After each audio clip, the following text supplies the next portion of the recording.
Hello and welcome to your go-to Detroit Pistons podcast, The Pistons Pulse, co-hosted by me, Bryce Simon of Motor City Hoops, a former D1 Hooper and current teacher, husband, and father of 3 amazing kids. And I'm Omari Sanko for the second Pistons beat writer for the Detroit Free Press. And of course, we're blessed to always be joined by our producer, Wes Davenport, who, if you are not currently listening to On the Pin Down with Blake Silverman over on the Detroit Bad Boys YouTube channel, you absolutely should. And Omari, we have a new rating this week. I cannot say this person's name, whether it's a him or her, not feel comfortable reading that on the pod, but it was still a good review. It was a 5-star, so we're going to read it. And they said, favorite Pistons pod, Omari covers the team very well, and Bryce brings some great, interesting perspective to the discussion. Highly recommend these guys. Thank you. And then they finished with, even if Bryce pronounces milk like a sicko. Do I pronounce milk funny? Is this I don't know. I haven't noticed. Say milk. Say milk. Milk. Sicko. I don't know about sicko, but there's like something with the I that, like, there's like a little bit of an emphasis on the I. I've actually heard this before that I do say it funny. And as I've done years of pods, Omari, I realize I do have weird lingo. Like Sam called me out the other day because I kept calling Herb Jones just because I like saying Herb. Like, I just think it's fun to say it that way. And then I was projecting that onto his name, which I apologize to Herb Jones for that. But he finally called me out about it. I think the other one was, mediocre instead of mediocre. Mediocre. And, yeah, like it's just silly stuff, but I just think it sounds cool.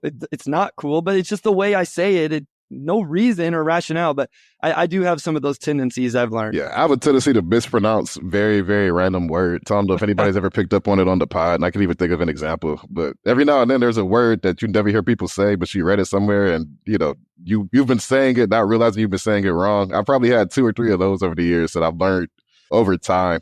And somebody, if anybody else has noticed it, feel free to point it out. I couldn't tell you what, but I guess I can't really talk about you because I also have that type of trait. So, but that's what I'm saying. Like, I feel like you and I are very open to criticism about things, and I feel like people my whole life have refrained from being like, Bryce, you say that absolutely incorrect. Can you fix that? I'm open to this. If I say something incorrect, I'm all about it. So thank you for the rating and the review. No doubt. And 1 second, I did look up the name of the rating just because I'm like, what's so? Yeah, I can't say it, right? I can say everything except the very end. It starts off with fart liquor. Yeah, the fart liquor was fine. I was like, who comes up with this name? Listen, I'm not. You judge me on how I say milk. I'm gonna judge you a little bit on your name here. But yeah, it was. I just didn't feel comfortable. I don't know where Free Press lands on some of this stuff, and I'm not trying to get fired from the pod because I do enjoy. Well, if we get in trouble for fart liquor, I'll take the blame for that. All right. So thank you for all your likes, ratings, reviews, subscriptions. If you're watching live right now, please do all of that. Also want to really quickly promote the Motor City Hoops Substack. I'll be reviewing and analyzing every single game all year long. I already did the preseason game. So subscribe over there. You'll get that right to your email. Tell a friend about it. And then, of course, be reading Omari on the Free Press website, where this podcast is obviously brought to you by the Free Press. So thank you to everyone that's supporting things. And then real quick here, Bump says, good morning, y'all. Harry says, morning. YouTube user, best Pistons pod available. It's not even close. I'll come back a little bit there. We got to give some love to the pin down. It's a little bit close there. Wes and Blake do a really, really good job. Thomas Hardy starts us off. T-shirt with a tall Bryce looking at his lawn. A short, that's not nice. A short Omari saying no doubt. And short Q saying, I want a new job. Why we got to go back to the height thing? We ended that on the last episode. I didn't do it. You started this. It's okay. I didn't bring it back this week, though. That wasn't my fault. No, you didn't bring it back this week. I didn't read the whole quote before I put it on the screen. I didn't know that's where it was going. So listen, guys, this episode is just a preview. Thomas, I did not start it. You stopped that. Biggest questions and concerns going into the season and what we're looking, just a season preview.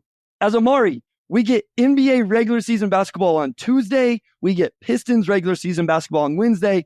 This thing's about to start up. I know there's a little bit of buzz because the Pistons did look at least competent and better during the regular season. So that's what this episode is going to be. But first, we had a little bit of roster news. So your quick thoughts on the two-way signings of Alondes Williams and Cole Swider. Yeah. Well, first of all, Wes said, let the record show that I'm 6'1". Me and Wes are like not that far apart in like height. Like I'm just gonna Hold up. deny Hold, I'm just hold gonna up. Hold up. deny Hold up. the No, no, no, short. no, no. You're bringing it back, so I have to set the record straight. 6'1" to 5'9" is not nothing. I'm not 5'9". I'm taller than 5'9". My dad's like 5'8", and I've got, if my dad's listening, I'm sorry, but I've got a few inches on him. So A YouTube user says, I'm pretty sure Fart Liquor just wanted his name read out loud on the air. YouTube user, are you Fart Liquor? Is this how you know this? I feel like maybe YouTube user played a prank on us. probably so. Cool Swider and Alondes Williams. Yeah, like I don't really have any deep thoughts on them. Just beyond that, the Pistons have all three of their two-way spots filled. They waived Tosan last week, and with the new CBA, you could have up to 3 two-way guys. So you have Cole Swinder and Alondes Williams, along with Dennis Jenkins, who they signed right after the draft, went undrafted. Don't really have any deep thoughts on him. Swinder's a guy that could shoot. Alondes Williams pretty much does everything except shoot the ball, and both of those guys are like 25, so they're a little bit deeper into their career than maybe a lot of two-way guys who are coming in. But, they've both been around for a bit. They can both play, so we'll see what we get from them. But these are the first 3 two-way signings of the new era, just given that Tosan was a holdover from the previous era. So I'm not going to sit here and act like I have like deep opinions on their games or anything. Like the news came out last night, but they do have all 3 two-way spots filled now. Yeah, I didn't have a whole lot of thoughts either. I think with Cole, the thing there is that's a real floor spacing. Like there's real gravity. And in a G League, if you're trying to develop players, no matter who it is, I think that type of floor spacing is really valuable. And if you really needed it in an NBA game, I guess you could throw him out there and at least get that from him, right? Like if you found yourself in a situation where you had to play him, you're at least going to get that floor spacing on the offensive end. The only thing that I kind of thought of with Alondes is now we've seen Trajan in his first year as a decision maker, 2 of his two-way spots go to guards that are 6'3", 6'4". I don't know if that means anything. I don't know. It will just be interesting to track if he drafts other guards in that height range, if it's something that he likes, or if it just happens to be, hey, these were the most talented players available. I think they're really valuable playing in the G League. So I will say this, between Dennis and Alondes and Colt, like I might check out a few more Motor City Cruise games than I have in past years, but I don't think this moves the needle for me at all with the Pistons. And Wes brings up something interesting. 3rd two-way without filling the 15th roster spot. So now we know that rule for certain. That was something that I was confused about. I did think you had to fill the 15th roster spot before you could fill the 3rd two-way spot. Obviously, that's not the case. So we get on that. And yeah, let's talk about the season. Thomas says, on a serious note, I'm a Pistons junkie and y'all are awesome to listen to. Thank you. No, thank you, Thomas. We appreciate the support and joining us here to start off your Sunday morning. Omari, we got a lot of questions, a lot of submissions. People just made statements. It was kind of up to them how they wanted to submit these things. So thank you to everybody that turned these in via Twitter. We may not get to all of them. Some of them we just mention your name because they are a little bit, overlapping. But we're going to start with Ausar Thompson. So Mr. Jones says, literally the only important question revolves around Ausar and his return. I don't know if it's the only thing, but I do think it's one to start with.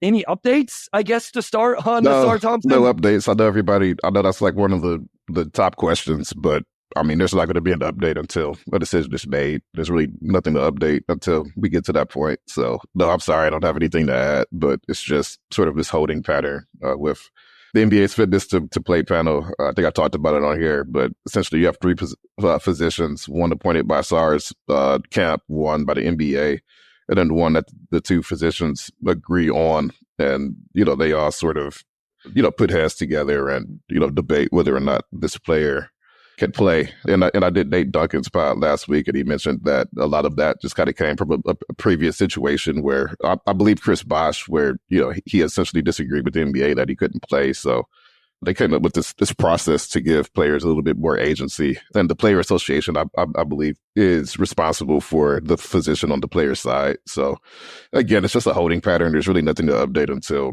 verdict is weighed one way or another, and we'll just see when that happens. All right, that's interesting. I didn't realize that was kind of how this worked, where you put a panel of 3 different people together and kind of they make the decision. So Exegesis and Chris Johnson, ask where's the bottleneck slowing down Ausar's return? Ausar's team, PA, NBA. So that kind of answers that. Yeah. Here's an interesting one from Matthew Crow. So this kind of goes beyond just like, is Ausar going to play? When's he going to be ready? All that. Like, I think obviously he's not going to be ready to start the season. Why do we assume this front office regards him in the same way as Monty Williams and Troy Weaver? So I think the question here is, when Troy Weaver takes him number 5 and he played as much as he did for Monty, it looked like he was like a core piece. Where do we think Ausar fits into this roster now where Trajan does draft a player like Ron Holland and looks like they're going to emphasize somebody like Jaden Ivey? When he does come back, where do we think Ausar fits into the mold of this roster and this rotation?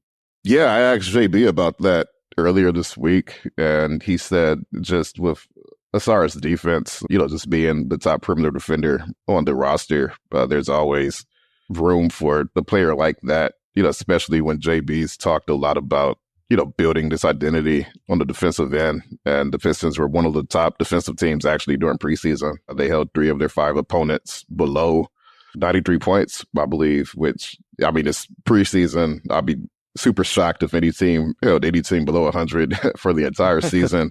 5 sample size. But again, you look at the other teams in that category, I think the Blazers were up there, which is like, oh, that's a big leap until you remember that they have Donovan Clingan, who, if you remember us talking about him, like we both think he's a day one rim protector. So it's a good sign. We'll see the extent that carries over into the regular season, but they defended the ball really well during preseason. And Ausar comes in. I think he adds right to that. JB talked about the playmaking a little bit. And, obviously, outside of Cade, they could use as many secondary ball handlers as possible just to keep things moving. So the jump shot's always going to be a question with Ausar. But beyond that, it seems like the coaching staff, at least, is pretty excited about being able to get him back and use him. So we'll see what that looks like. But they do have plans for him once he does come back.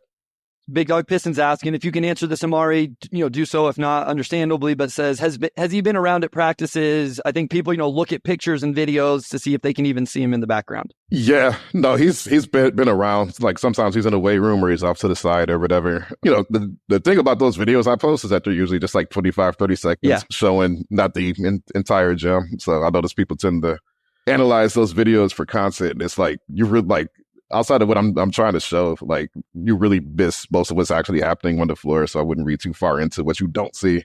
But with that said, Ausar's still been around. He hasn't been practicing, but he's still been around the team throughout the week. Murray Murray says, what's up? What's up, Mark, man? Appreciate you always tuning in. I think you're becoming a Pistons fan now, Mark. I assume you weren't growing up in Kansas like me, but I think we got one locked in here, Omari. Hal says, nothing you all can necessarily answer, but we'll discuss it anyway. How do you handle his absence? So let's talk about that first, because Keith B says Ron Holland could be Ausar's replacement.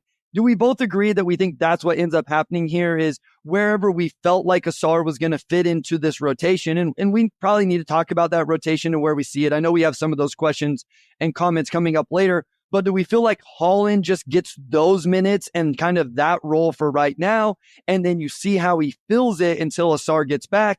And then when Ausar does get back, you kind of have to recalibrate things in terms of can they play together or does Ausar just take those minutes back? But do we think it's Ron Holland? Is that the answer kind of to who fills Ausar's role at least to start the season? I think so. Like Ron, I think especially for a 19-year-old rookie, has been really solid defensively. He's had playmaking chops, that I don't know if he saw in the G League as much. He made some nice passes, but they just needed him to play make way too much. And he was pretty turnover prone. But within the Pistons system where I think the decision tree is a little bit smaller, he's passed the ball pretty well. So you're getting some of the stuff you would have got with Ausar anyway. And they're not completely comparable as players, I think. I think Ausar is probably ahead as a rebounder and defender, and I think he has like a lot more vertical pop than Ron Holland does. But I think with that, they can occupy a similar role on this team. They have some similar strengths and weaknesses, and I would assume when Ausar comes back, he's utilized similar to how they've utilized Ron Holland so far. Yeah, I think Ausar has a little bit more versatility offensively, kind of in the ways you can use him as a roller, the dunker spot. We talked about this with Ausar. He's a top 1% athlete in the NBA. Ron Holland is a good athlete. I've made arguments at times that he may have been the best athlete in last year's draft, but if he would have been in the Ausar, Amin, Cam Whitmore draft, that would not have been the case because those guys were the top athletes in the draft. So I don't think Ron has the same type of versatility. I will say, Omari, Ron's defense has been better than what I thought it was going to be. And some of that just because going back to high school, and I've mentioned it before, Ron plays extremely hard. Like, that has been his rep. You don't often see that in the scouting report of a top-ranked high school player, and that was part of his from day one. So I do think that's what we see. We'll talk a little bit more about the rotation later. I know we have some Simone Fontecchio questions and comments, and that'll play into that as well. But I want to talk about something else, and that's the backup point guard position. We got this one maybe more than anybody, Omari. So Return of the Bad Boy says, backup point guard. We need someone to run the show when Cade, Ivy are not on the floor. G-Man, who runs the offense if Cade were to get injured? Patrick James, what happens when Cade or Ivy get into foul trouble? L. Blouses, fans have been up in arms about wanting a traditional backup point guard, but JB has said the ball handling and playmaking will be by committee. What are your thoughts on the playmaking / initiator / point guard, however you want to say it? Is it a Cade and Ivy? Is there more of a committee? Are you worried about maybe the playmaking for this team?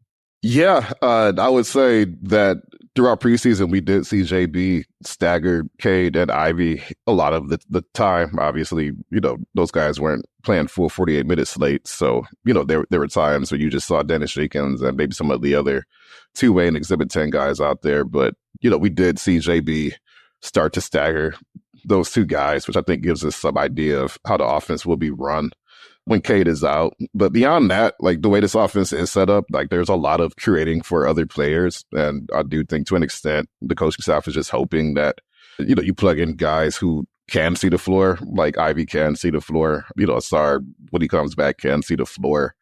Duran can see the floor. That some of that would take care of itself. But I think with that, they still have that roster spot that they've kept open, I think pretty intentionally. They still have some cap space.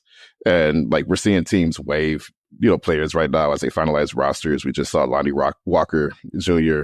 get waived the other day, I believe, by the Celtics. So, I think the point guard market is going to become a bit better, over the next few days, it seems like, in those rosters. And, if Trajan feels like that's a spot that needs to be addressed, because that's probably the main weakness for the team right now is just, who handles the ball when Cade is out. They do have avenues they can go to handle that. So, we'll see exactly where they go with that, but I think it could be very, very easy for them to go address that pretty immediately if they want to. And they've held on to that roster spot and to that cap space with the expectation that eventually they may be able to make a move for that type of guy.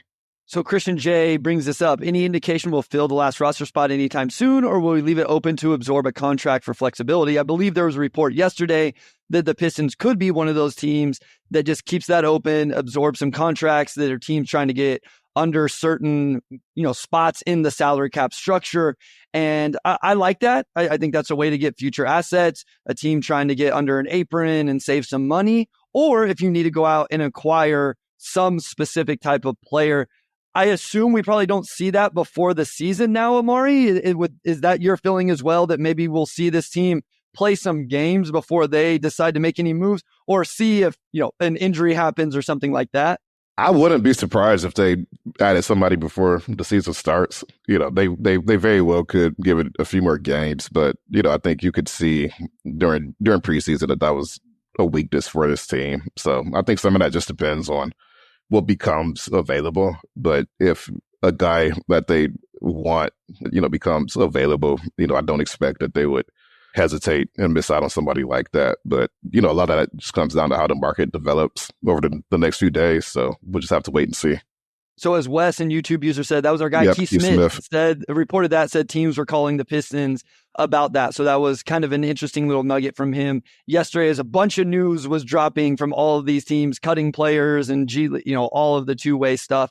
Let's go to a short break, Omari. When we come back, I have one final thought on this, because Dennis Smith Jr. and Markelle Fultz have been brought up a lot in regards to this conversation. And I just want to mention something about bringing those guys in and maybe why it hasn't happened. So let's go to a break, and when we come back, we'll touch on that, and then we'll get to the rest of the previewing the regular season for our Detroit Pistons.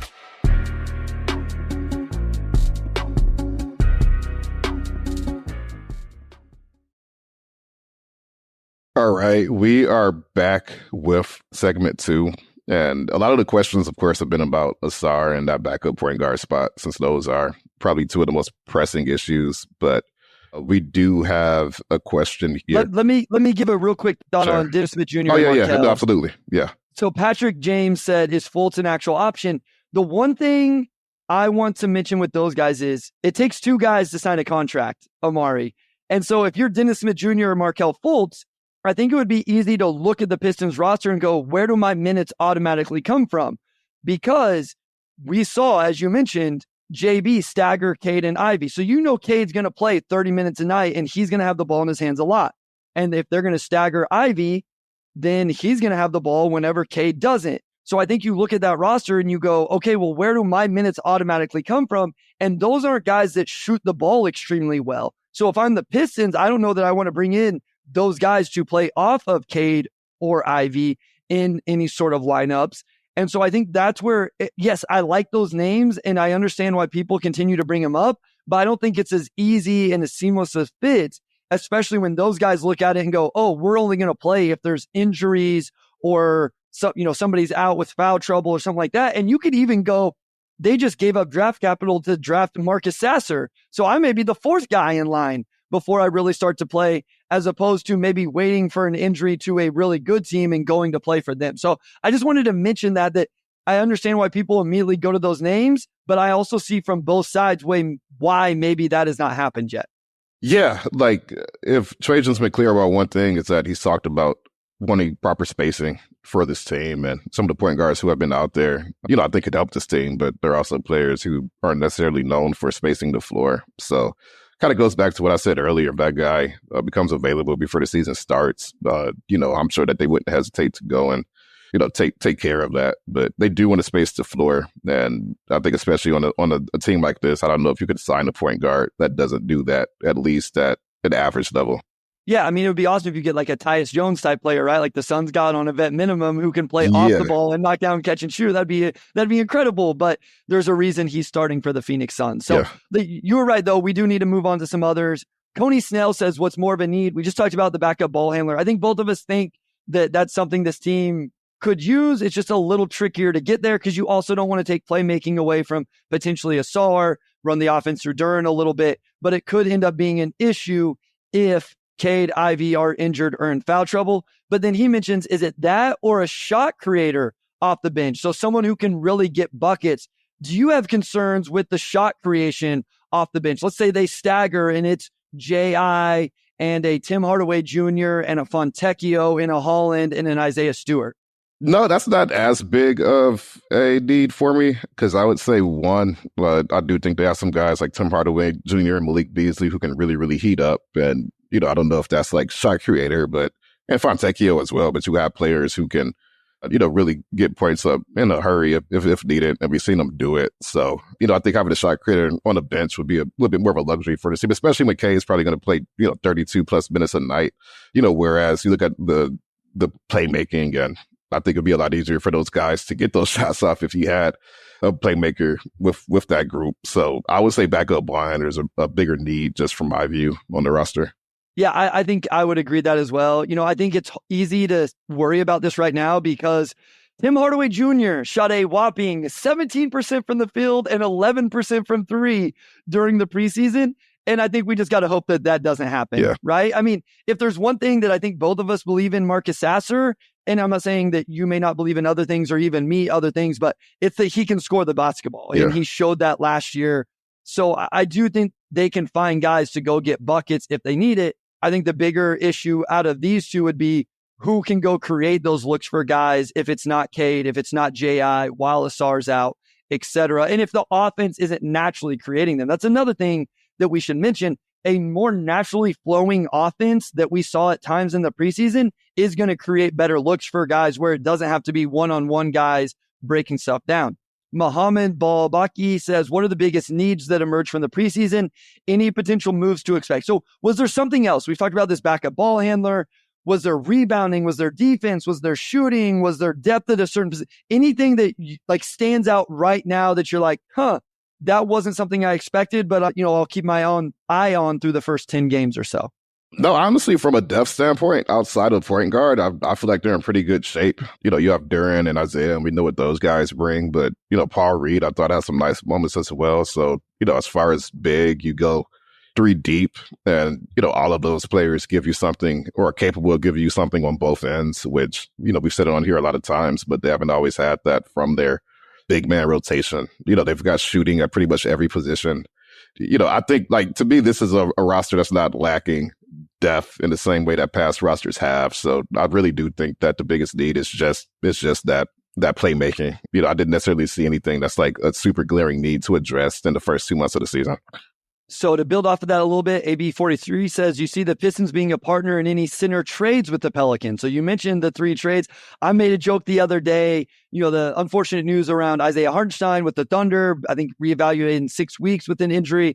And I commented, could Trajan Langdon interest the Oklahoma City Thunder and one Paul Reed to get through those 6 weeks? AB43 specifically mentions the Pelicans. Is Ingram an option? We discussed Brandon Ingram. Could you see that? There's a few teams out there that may need some center depth. You mentioned the Pistons center depth with Duren, Stu, and Paul Reed. Any reason to move on from any of those guys right now? No, I don't see the Pistons as a team that's like eager to like make big roster shakeups at this point. They haven't. Trajan Langdon hasn't seen this team playing the actual basketball yet. So I think just from the standpoint of properly evaluating players in trades, like, I'm not sure if you could even do that at this point when you haven't seen a lot of these guys in year 2 and year 3.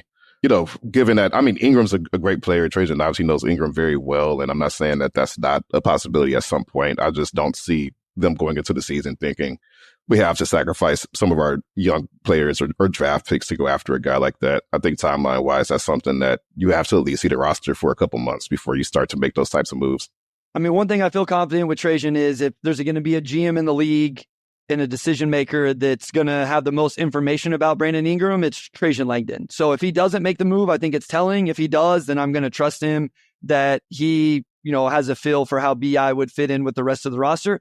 The other thing that's always important to bring up with BI, this is a contract year. So you're going to give him some real money if you do make a trade for him, because you can't burn assets and then not keep him around. And that's the thing. Like, if you're trading for BI, like, you're trading for BI, and you're probably going to have to give up something good to get him. So, yeah, that's a trade that I think you make after a lot of thought, a lot of debate. And you probably see that, if anything, closer to February.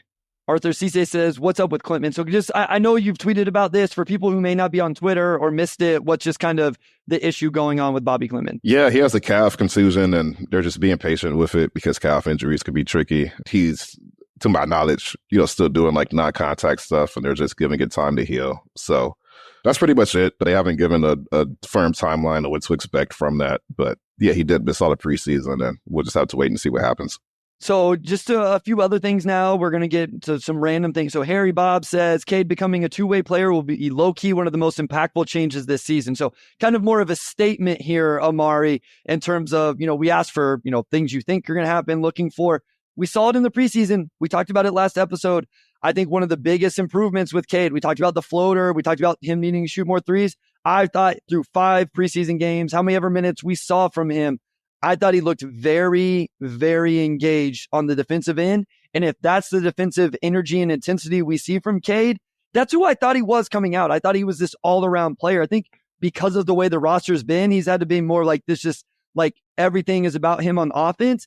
I see Cade as a 20-plus somewhere scorer, but 8 assists, 6 or 7 rebounds, guard the second best player on the other team, like all of those things. I think that's this well-rounded two-way player.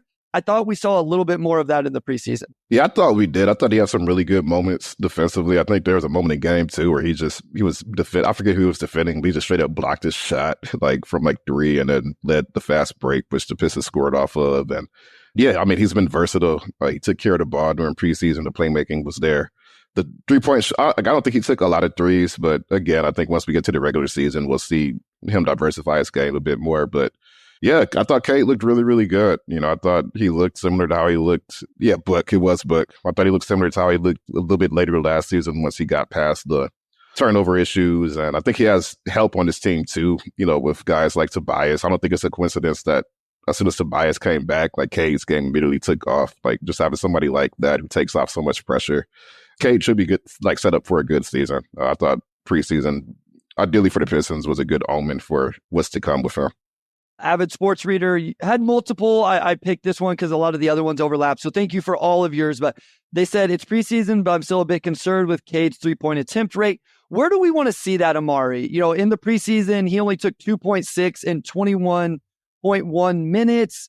I believe his numbers went up a little bit last year in terms of just the sheer attempts. I know the percentage went up. So they actually they went up from his second year where he only played 12. It was a little bit below his rookie season. So per 36, he was at 5.8. He did shoot it at 36% last year. What do we want that number to be? You know, if you look at per game, it was 5.5. Like, I don't think he's an 8 a game guy. I don't know that it's a 7. Like, how many more do we want? Is it the types of threes? I'm not really sure. Yeah, Cade is not a high volume 3-point shooter for his position. I just pulled his numbers up on cleaning the glass, which, you know, for those who don't know, they separate stats out by percentile. So you get a pretty good idea of how, you know, certain stats compare against the rest of the league. And in shot rate, Cade, or 3-point shot rate, you know, he was in the 8th percentile for a wing last season. 26% of his shots were 3-pointers. And he was actually slightly above average in shots at the rim, way above average in shots from mid-range. He was in the 95th percentile on shot attempts from mid-range, and then the 8th percentile for shots from 3. So what we saw during preseason was really just more of the same. He's not a high-volume 3-point shooter, even if the actual accuracy has gone up. Even his rookie season, he was only in the 22nd percentile from a 3-point frequency standpoint. So that just hasn't been part of his game through 3 years. You know, he's like, the way he attacks the game, he's not attacking the game like, I need to get a 3 from this possession. But I would say also with that is that Cade hasn't had a lot of 3 set up for him, right? Like, how many catch and shoot attempts is he getting? Because he's not just going to go up and chuck like step back threes. I think he could take the pull up 3 probably a bit more than he does, because that is something he's had in his arsenal. I guess as far as where you want to see that, like, you definitely want to see it go up. Like, you probably want to see it at least be league average and not in like the, you know, 8th percentile or whatever it was. But, you know, obviously, which is just really, really low. So there's definitely, I think, some room for him to get that up by at least a couple attempts. I think where I'm at is I don't mind the like 5.5. It's interesting that it's 8th percentile, because I wouldn't have guessed that 5.5 had him that low. I guess when he's taking as many shots as he is, that's not a very high percentage of his attempts. I just don't want to see him turn ones down, I guess is where I'm at. I guess this is a little more eye test for me, Omari, where I don't want to watch a game and see somebody go under a ball screen and Cade not take that shot. Or him have an open catch and shoot after J.I. drives and attacks the middle of the lane, kicks to him on the weak side. I want to see Cade take those. Like, you know, use that to your advantage. Create more gravity, create tougher closeouts, make guys go over ball screens because they know you're going to make them pay with that 3-point shot. So it's not necessarily about the number of total attempts. It's just simply not turning. Like, there's times where J.I. takes him. I'm like, nah, J.I., like 16 seconds on the shot clock. I think maybe something a little bit different. Now, if he continues to shoot 50% from 3 like he did in the preseason, I'll shut up about it. But I think that's where I'm at with Cade's threes. It's going to be a little more of an eye test for me in terms of what I'm specifically looking for. Richard Suddenly brings up, what do you think the Pistons want to see from Cade and Ivy this season? So, Omari, we talk a lot about what you and I think. What do you think the Pistons want to see from that backcourt duo of Cade Cunningham and Jaden Ivey? Yeah, I would say one, they probably want to see 48 minutes of, you know, like competent running the offense. You know, I thought Ivy, like, again, like I didn't think Ivy was bad on that, and I thought it was just a bit up and down. And, you know, I think there's probably going to be a filling out process as far as how to best utilize Ivy's playmaking. But beyond that, you know, I think you want to see both of those guys continue to score the ball pretty efficiently. Ivy was 9 for 17 from 3, obviously, which is really, really good and a positive sign for him. And I would say, yeah, I mean, honestly, if they do a lot of what they did during preseason, I think at least through the first 41 games, that would be a really positive development. Just seeing that consistency from Ivy and from Cade is really important for their growth. And if they show that through the first half of the season, then I think that really gives you a lot of data as far as how you handle next offseason with Ivy's, you know, out negotiations and, you know, just the table setting for this roster going forward as well. I think they want to see them truly work together. I know we've talked a lot about them staggering, and I think that's obviously something they want to see from J.I. I feel like they've made a conscious effort to work these guys together. I've mentioned it before, the transition, kind of secondary transition actions where J.I. will set a empty side, pick and pop for Cade, or it'll be a pass and follow or a pass and keep and then try to turn the corner. You see a lot of actions where they work together. We've also seen actions out of timeouts where J.I. starts with the ball and now Cade's coming off a staggered off the ball or whatever action they want to use. So I think they want to see those guys work together, like it actually work with them on the floor along with the staggering. Robert James says defense, period. So that's one thing he's looking at for this season. He said Ivy's going to have to be good at the point of attack. That's, a product of Ausar not being available and not being in the starting lineup. I agree with that. And then Duren could really sink them in the pick and roll. We talked about it. You mentioned a little bit, Omari. I thought the defense looked improved. Like, I thought it looked better than what we saw most of the regular season last year. Where do you think this defense can go if we do see some point of attack defense from Ivy? And I thought we saw a little bit of improvement from Duren in the ball screen. I thought he was more active with his hands. We saw a little bit more rim protection from him. Maybe this defense can be a little bit better than what I thought whenever we were talking about it in the offseason. Yeah, I thought they looked good. I think I forget exactly where they ranked in defensive rating, but they were top 5 in preseason, which again is really, really good. I asked JB about what stood out to him. He praised Jaden Ivey for picking up opposing ball handlers, the entire length of the floor and just the effort he showed there. And I think from Ivy, what you really want to see this season is just that consistent effort. I think if he plays with that type of effort every single night, you will see the improvement on that end. And if he could at least be league average with good all-around efficiency, then you're talking about a pretty good backcourt partner, I think, for Cade. So that's, I think one thing that is really good for Ivy. Bryce, I do want to add, I don't know if we ever talked about this. Where did you see J.I.'s shot as far as just the actual form and the movement and the smoothness of it? I don't know if we've actually gotten into that as deeply as just the actual. Yeah, I'm gonna have to pull up my scouting report from back. So let me do that as we talk through this. Shooting, really watch for the catch and shoot threes. Yeah, seeing a little more movement, not the dribble. The movement threes was better than I thought, but I had super low expectations. This is all Purdue stuff. Yeah. Does he show any promise in the mid-range? Has passed up some opportunities. I had consistency written in all caps with a bunch of exclamation points just at the top of my scout on him. I think where I ended up with him, and I wasn't scouting quite as much as what I do now, I thought he could be a decent catch and shoot guy. I thought his mechanics were a little all over the place to be a true run off a screen, off movement, those type of threes. But I think I believed in him being able to be a catch and shoot guy and then a guy that could attack a closeout after that. And he did look good in that capacity. Not to get off topic, but I thought Duren had some good defensive moments, with him. I think, again, it's just that consistent effort and positioning. Just him literally just standing at the rim with hands up to deter guys. If he does that a few times a game, you're going to see that defensive rating go up just because it's just the simple stuff when it comes to, I think, rim protection. It's just positioning and the verticality aspect, which I think he showed more of a grasp as far as that. So Ivy and Duren, a lot of their improvement really dictate how good the Pistons are on that end. But, I thought those two guys specifically did have some good moments that showed that going into year 3, ideally they could be more consistent on that end. Jalen Duren played almost 30 minutes a game last year and averaged 1.3 stocks. We've talked about that. Yeah. In 18 minutes a game in 5 preseason games, he averaged 1.6. Yeah. I think we saw a consistent effort from him to be more disruptive with those type of things.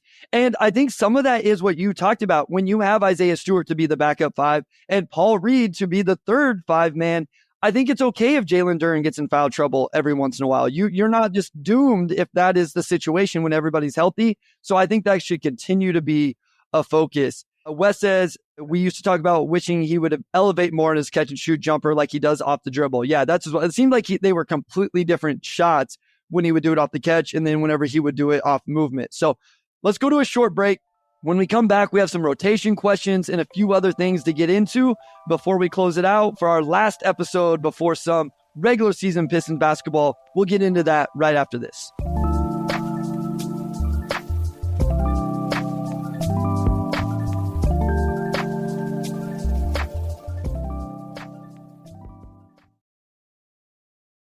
All right, we are back with segment 3, and we have a question here from DJC Wood. I would like to know why we are seeing so much THJ with the starters instead of Tech.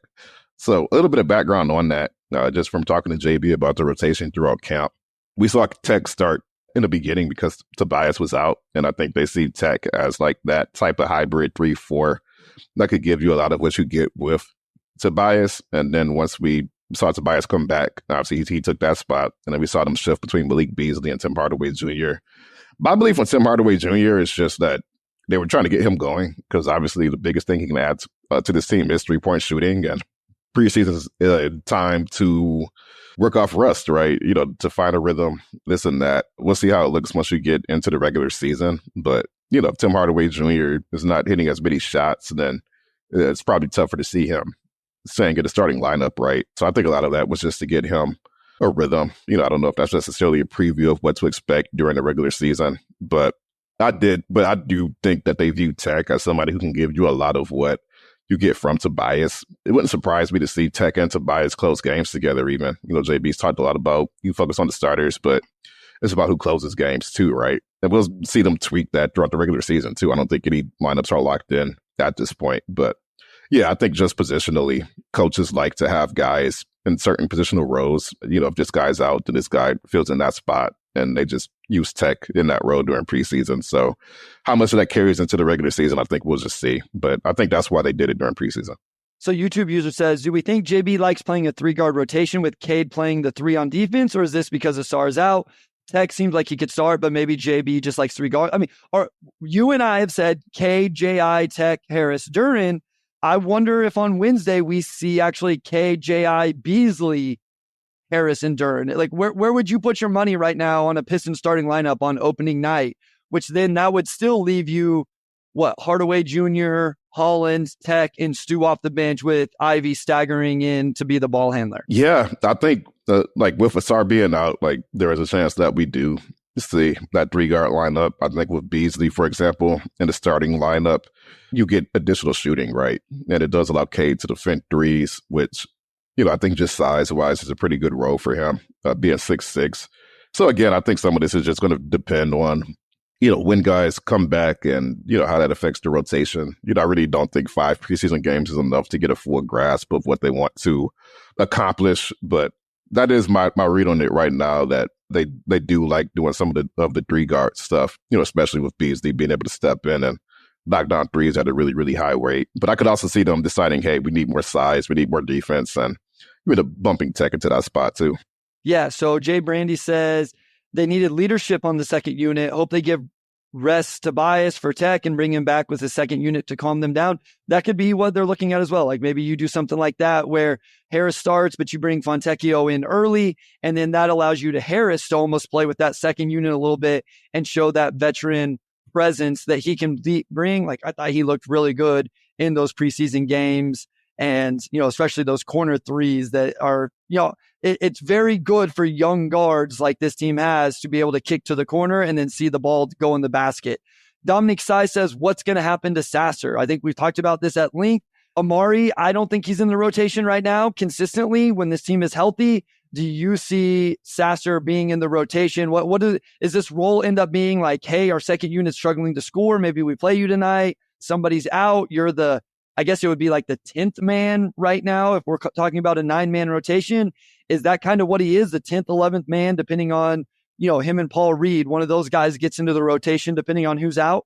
I do see that for Sass at the moment. Again, he's a guy that we've seen last season can really, really get up shots, can really shoot the ball when he's feeling it, but not as much of a natural point guard. And I think just the way that this roster is built, if you're looking at Sasser sort of competing for minutes with more so Tim Hardaway Jr. and Malik Beasley than with Cade and Ivy, then you probably go with the veteran shooters in that aspect. And again, like if Cade or Ivy miss time, then, absolutely see Sasser having an elevated role, just because he can give you some of that, at least from a scoring standpoint. But yeah, just the way this roster is built, it's kind of tough to see Sasser being in the thick of the rotation on opening night. Probably more of like that 10th, 11th man, as you said, Bryce.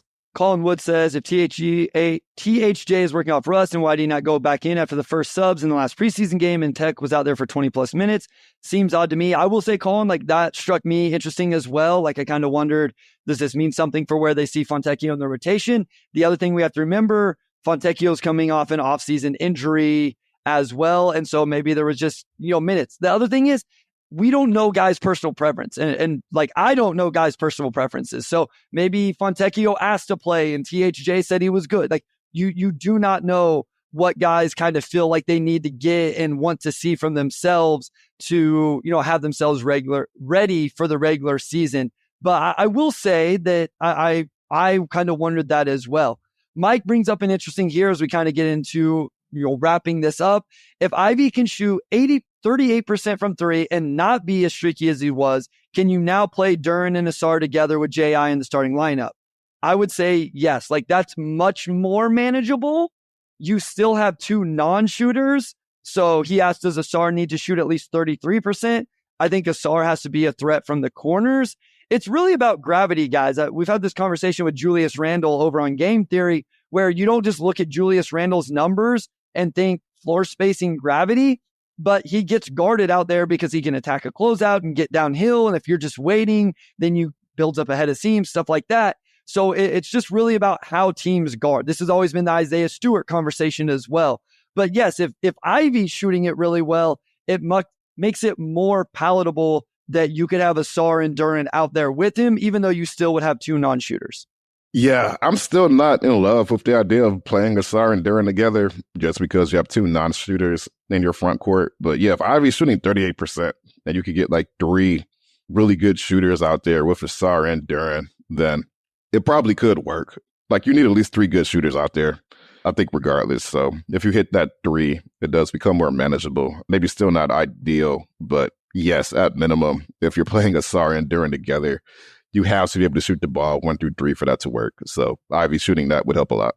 And I was clicking on this comment from Mel75. So curious to see how Ausar shoots from the corners this season.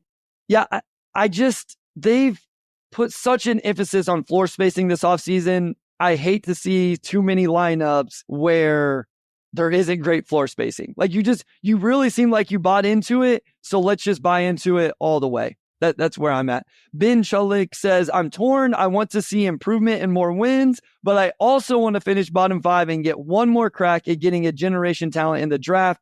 We suffered for so long. What's one more awful year if it lands Cooper Flagg or Ace Bailey?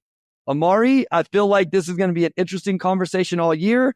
I've heard more of this side of it than I thought I would hear, but I think people are so excited about the top of this draft, specifically those two guys. Throw in a BJ Edgecombe. I don't think Dylan Harper, Nolan Traore. They're top 5. I have a little bit of a tear break there, but I mean, yeah, Cooper Flagg would look nice on this team in 2025.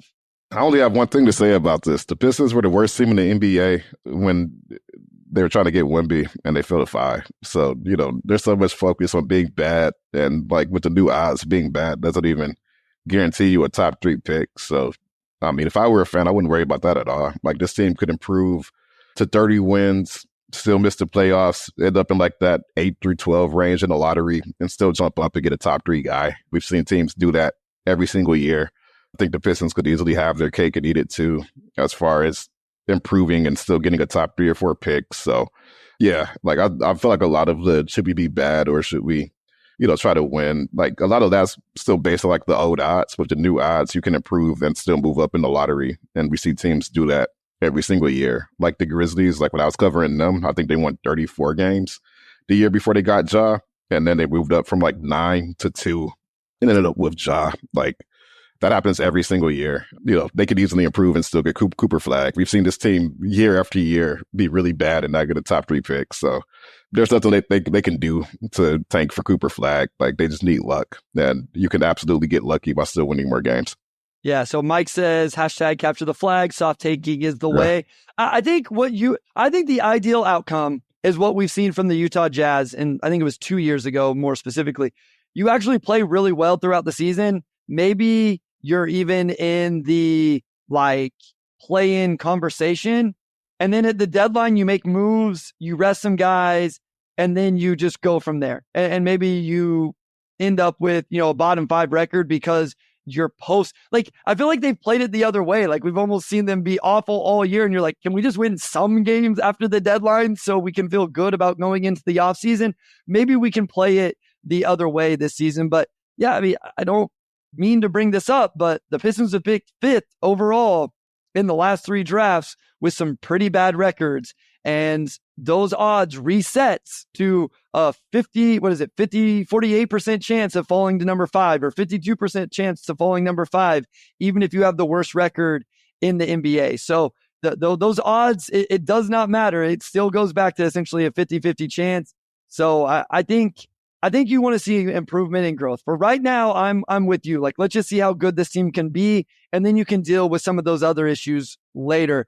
Jamara Hudson says, what do you need to see from this team for us to take the next step next year? So what kind of growth would make you feel like, hey, you go in the offseason, make a move or two, you're still going to add a lottery pick. Maybe you make some sort of move in free agency or through a trade. And then now you can really start talking about play in and play off type conversation. Like how many wins would they need to get to yeah, the point? Or what? I don't even know if they're asking for wins necessarily. Like, what would you need to see? Is it from specific player? Because to me, it's like, you see the growth from the young guys we're talking about. Let me frame it this way, Omari. How do you feel about going into the offseason and the future of this team if they win 30 games, but it's because Tobias Harris has a career year and Malik Beasley's the third leading scorer and Tim Hardaway Jr.'s sixth man of the year, but not necessarily because J.I. got better or J.D. got better on defense or because Ausar improved somewhere? Like, how would you, like, what do you need to see for you to feel good about growth and this team on the right path? Yeah, it all comes down to the young guys. Like if Cade is like in the all-star discussion, like Paolo and, one of J.I. or Duran, or ideally both, really become like good starters. Like they're giving you something on defense, like offensively, they're checking all the boxes you need. And you could see an outline of these young guys leading you to at least making the playoffs every year. Like as soon as like the season after this upcoming one, then yeah, you probably feel pretty good about next season, especially if you crack like 30 wins. Like I think you feel pretty good about next season, and maybe you can invest next offseason and feel pretty confident like Orlando did that, you can crack 40 whatever wins and potentially make the second round of the playoffs, or like the Pacers did, obviously, that season. They got pretty good, and then you go and make a trade for Pascal Siakam when you feel like you're at that next stage. So that could easily be the Pistons, but you have to see the growth from the young guys. You have to see Cade become your equivalent of like a Banchero or Tyrese Halliburton, and you have to see Duran become that athletic rim protector. You have to see Ivy really fill in the gaps at that second spot, whether it's through his shooting or defense or playmaking or something. He's got to bring something there consistently. And if you have that, then you probably feel pretty good. But if it's just your veterans putting together career years, and this time next year, it's still, well, we hope this player does this, or we hope this young player does that, then you probably don't invest. It all comes down to the young guys to me. Mike says, thank you for answering my questions. Pistons fan since 88. From the Philippines. Omari. Philippines. What time is it? Trivia time. What time do you think it is in the Philippines? Because I looked it up. Math. Like, I wish I had like a globe in front of me so I could just like spin and see exactly where they are on the globe. I'm gonna guess like 9 p.m. I don't even know what I'm good guess. Off, 9 p.m. According to Google, it is 10:30 p.m. in the Philippines right now. Nice. So very well done, Omari. I'm like, it's within the 10 to 12 hour range. Like, that was just my gut. It's within the 10 to 12 hour range. I like it. Cool. Well done. I'm proud of you, Omari. All right, let's get out with a few quick hitters that Wes put in the outline. Wes, the GOAT, always making sure we have enough content, putting these outlines together for us. Mike, yeah, you've been a real one. Been listening for a while. We appreciate you. Call your shot. Win-loss this year for the Pistons. I'm going with, what would it be? 28 and 54. Double their win total from last season. That's my prediction. I feel like I've had to answer this so many times, and every time I've tried to not do it. Well, then it should be easy. Like, I've tried to not answer it because you don't have to. Give a range. Give us a range. Yeah, I see them. I honestly see them in like the 28 to 32 range, just because of all the veterans they added, and I think Cade being who he was last season for the entire year. I'll see 28 to 32. I don't know where that gets you in like the Eastern Conference standings, but that probably gets you in the 10 through 12 range, which would be a pretty nice improvement. So that's where I'm at. So Arthur says his parents are also, I had to look this up, from the Philippines, Pistons fans since 84. Love that. Will says 20 wins before the All-Star break, 30-win pace, then they shut guys down. I like it. Yeah, guys, if you have your predictions, lock them in here. We'll shout them out here as we end the episode. Omari, who will be the biggest, in a positive way, surprise this season for the Pistons? So who's the player that you feel like maybe takes a real jump in a positive way? I will give mine. I'm going to talk about this tonight on Game Theory. I think it is a breakout season for Jaden Ivey. I'm going all in on this. Yeah, I was going to go JI too. I actually had a story run today and check that out on the free if you haven't, but just talked to JI after practice yesterday about just how he's being utilized in his offense. And I think that that's part of it as well with his own internal improvement. But you look at the numbers his rookie season, he was like going back to cleaning the glass. He was in like the Luka tier of like having to create his own shots. Like it was crazy. With Cade out, he was being asked to do everything. Last season, he was more so 50th percentile where he was still being asked to create, but also spend a lot of time sort of in a row standing in the corner. So that kind of took that down a bit. And cleaning the glass does not have that data for preseason, but I would guess that more than half of his shots in preseason were assisted, which is a huge improvement compared to where he was in year one and year two. And I think just because of that, just his life becoming a lot easier, him being more of a, like almost as somebody says, it's like a slot receiver or like running back where you're just getting him going in space and he's attacking the rim with like a head of steam instead of having to kind of poke and prod and, find a pick to get downhill on. Like they're finding him on cuts, like they're finding him on hit ahead passes and transition. They're hitting him with pin down screens, trying to get him open from three. Like there's a lot of making his life easier as a scorer, which I think will only be good for him instead of just having him go out there and just, hey, create. And I think that offense, along with his own improvement, is going to help him put together a career year. So I think we're aligned on that. We're both predicting breakout seasons for Jaden Ivey. Will says Ron Holland impresses in his limited minutes. Wes, you got to get your predictions in the private chat. We'll say those. Last one, Omari. Does Cade Cunningham make the All-Star team this year? I will say not this year, even though I think it's going to be a really good year for Cade Cunningham. I think this will be the first year since I've been around covering the Pistons since the first year with Jeremy Grant, where we do have a player that we can talk about being in the All-Star conversation, and maybe he at least finds a spot in the All-Star snubs section of this conversation and then becomes an All-Star in 2025. So I will say no, even though I think he's going to have a really good year. Mel75 says yes. Yeah, I'm going to say no just because I don't think the Pistons will be good enough, but I do think he will be in a conversation, and I do think his numbers will be among the other top guards in the East, when you compare the splits directly. So he'll be in a conversation, but I don't think he actually makes an All-Star game until the Pistons get to at least 36, 37 wins. So Wes says 26 wins, Jaden Ivey 20-plus points per game. So we're all in on the Jaden Ivey bandwagon.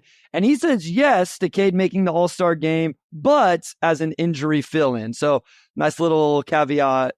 Oh, nope. Mel says no. I think no for Cade for the All-Star. My bad. So, all right, guys, right now we do not have plans to go live or go right after opening night on Wednesday or record Thursday morning or anything like that. We'll let those first few games play out, and then we'll be back next week at our normal time.